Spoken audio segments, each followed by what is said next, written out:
From KVUE News in Austin, you're watching Texas This Week with Ashley Goodo. Good Sunday morning. Legislation inspired by the deaths of 2 Texans came to the floor of the Texas legislature, and a bipartisan congressional delegation is trying to tackle the crisis at the border. That's where we'll start with the 3 things you need to know in Texas politics. U.S. Senator John Cornyn is one of 4 lawmakers who introduced the Bipartisan Border Solutions Act. The bill implements strategies to better handle the surge of migrants crossing the southern border. Some of those strategies: creating 4 new regional processing centers, increasing the number of judges and asylum teams, and offering new protections to unaccompanied children crossing the border who are released to sponsors in the U.S. Thursday marked the 1-year anniversary of the disappearance of Fort Hood soldier Vanessa Guillen. The 20-year-old was brutally murdered by another soldier. Her remains were found 2 months after she was reported missing.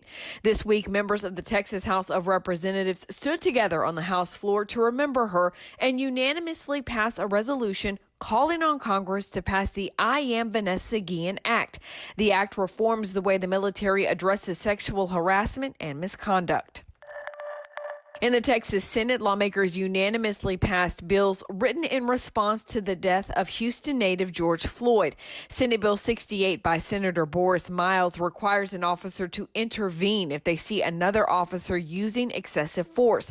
And SB 2212 by Senator Royce West requires officers to request medical help and render aid to someone who is injured while interacting with an officer. This week, after hours of debate, the Texas House of Representatives passed the state budget. But the state has a lot of money that lawmakers haven't yet decided how to spend. Ross Ramsey, executive editor and co-founder of the Texas Tribune, joins me to break it all down. This week, the House passed the budget. Talk to us about your overarching thoughts on this massive budget that they passed. So it's a huge bill. It's really about the same size as the current budget. It's right at $250 billion, $247 billion right now. The Senate's at $250 billion. The 2 bodies have to go together and reconcile their differences. And, you know, the thing that strikes me about this budget is that 2 of the biggest pieces of spending that the state will do over the next few years aren't in the budget. The Biden administration and the Trump administration before it sent a lot of COVID relief money in the direction of Texas. There's about $38 billion out there. Some of it's school money, some of it's for cities and counties, some of it's for the state itself. None of it's in the budget yet. And then there's a couple of big pieces of the state's Medicaid program that are in flux right now. The state applied for some federal, what they call a federal waiver, an 1115 waiver. And it's basically how the state handles uncompensated care for Medicaid patients at hospitals around Texas. They thought they had a 10-year extension from the Trump administration. The Biden administration said, you need to reapply. You didn't do a couple of things right here. So that's in play. And then there's a group in the legislature that wants to expand Medicaid, and this would bring insurance to about 1 million Texans who are currently not insured. It's a matching program, so the state puts down a dime and gets back $1 in benefits. But Republicans have had reservations about this program since it started under the Affordable Care Act, and the state hadn't gotten past those yet. Both of those things are in play. It's billions and billions of dollars, also not in the budget. So let's chat about that just a little more, because I want to really hone in on some of those things. The money that came down, the COVID relief money for schools, for hospitals, why haven't we spent that money yet?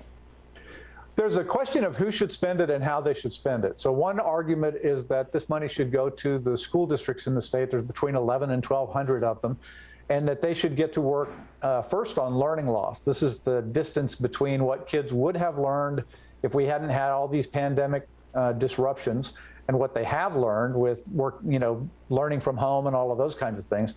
First, you got to catch the kids up. The schools want to get on that starting in summer school. They want money to do that. And the Biden administration money is what they're talking about. The state is sort of looking at this and saying, we want to see what strings are attached to this before we spend any of it. And we also wonder if this wouldn't work better if we had a learning loss program that was signed up for by the Texas Education Agency and then handed to the school districts, so the money would flow through the state that way. There's only 5 weeks left in the session, and the legislature wants to have its fingers on that money. The governor's office and the TEA want their hands on the money. The school districts want the money. We've got a little bit of a debate. Let's talk about that 115 waiver and Medicaid. And so we have tons of people moving to Texas every day. So some of them may not be familiar with the fact that Texas is one of a dozen states that has not expanded Medicaid. And talk to us about some of the reason why conservatives are against the idea of expanding Medicaid. Okay, so there are two issues here. One of them is Medicaid expansion. And as you say, the conservatives in the state from Rick Perry on have been very, very leery of taking this money from the federal government. They didn't want to create a new entitlement. They think it has strings attached that will obligate the state if the federal government were to pull out. They don't think that taxpayers should be paying for this thing. And at the beginning of the argument, a lot of states weren't in this. Most states weren't in it. But now we're to a point where all but 12 states, including Texas, have expanded their Medicaid program, including some really conservative states like Missouri, Arkansas, and Idaho. But Texas is kind of holding its ground on this. It's a program, it's designed to insure the uninsured and get them into health plans so that, first of all, they have insurance. Second of all, that they get preventative care instead of waiting until they need emergency care, which is more expensive. And they're also put a load on hospitals because they're coming in for free care. The 1115 waiver is a program that's already in place in Medicaid and that Texas takes advantage of. And basically, the reason it's a waiver is there's a set of federal laws and the states can apply for customized pieces. And the state of Texas has one. It's a big fat document like that. And they're asking for a waiver from the 1115 program.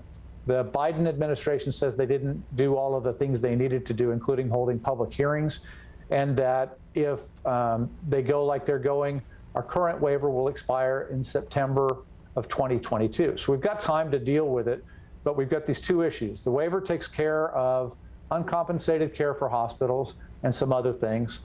The Medicaid expansion, if we had it, would ensure some of the Texans who are not insured now. Texas leads the nation both in the number of uninsured and the percentage of the population that's uninsured. It's complicated, but it's really important. The reason why, I'm taking this in bites and steps. The reason why I want to talk about this is because there was an amendment to the budget when the House was debating that kind of would have opened the door to Medicaid expansion. And there was so much hope that this could actually pass. There was the thought that it had enough support to pass. That ended up failing, right? Sorry to spoil it. It didn't end up passing. But talk to us about what happened. So there's a piece of legislation that's separate from the budget that would expand the state's Medicaid program. And the people bringing that, it's mostly Democrats, but they've got enough Republicans signed on that piece of legislation actually has a majority of the Texas House signed on as co-sponsors. So if that gets out of committee, presumably it would pass on the floor because everybody with their name on it would vote for it. In the meantime, because that's stuck in committee, Garnet Coleman, a Democrat from Houston, put up an amendment to the budget that basically would have got the state rolling toward a Medicaid expansion program of a kind, and it got voted down. And as it turned out, 7 or all but one of the Republicans who have signed on to Medicaid expansion as a separate bill voted against it as a piece of the budget. It's a setback for those supporters, but that issue isn't dead yet. Yeah. So when we talk about the budget, obviously the House spent all that time, spent all those hours going through, nearly 240 pre-filed amendments, on the floor. And right. Now everything that they worked for goes to behind closed doors to the conference committee is what's going to happen next. Tell us about the next steps. So the Senate passed a bill a little bit earlier. It was the Senate's turn to go first. The Senate passed a bill a little bit earlier.